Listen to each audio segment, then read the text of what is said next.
Ming gradus akamdan bir tükkunni uguni varsa qilibdi, tükkunni bir ko'rib, uguni varsa qildi. Shu ming gradus mana bunda yo'gab tugima.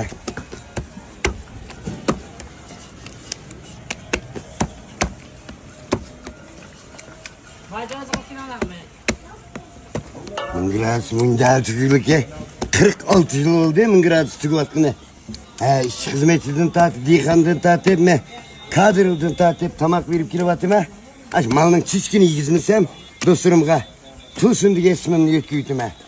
To'sa sening samsang munda tatib deb ketmasa, do'stlarim, men bag'oq samspezlik qilmayman. Ma'lumotdan ko'rsatmabsiz. Ya zardimi topolmaydi, mendan balam so'z chiqmaydi.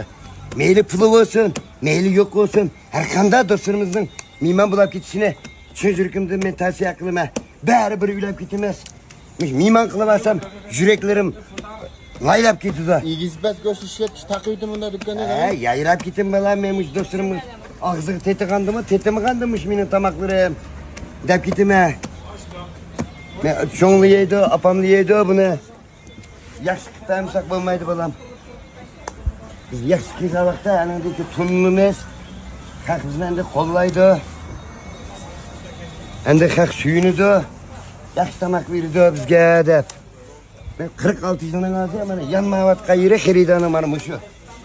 Yerlik malni ishlatkechga. Malni uzam olaman, uzam peshanbazada pishmang, to'ymang, pishirmingdan elib, suyab, xalqqa sunayotganlar to'sin degan men bo'lim mana.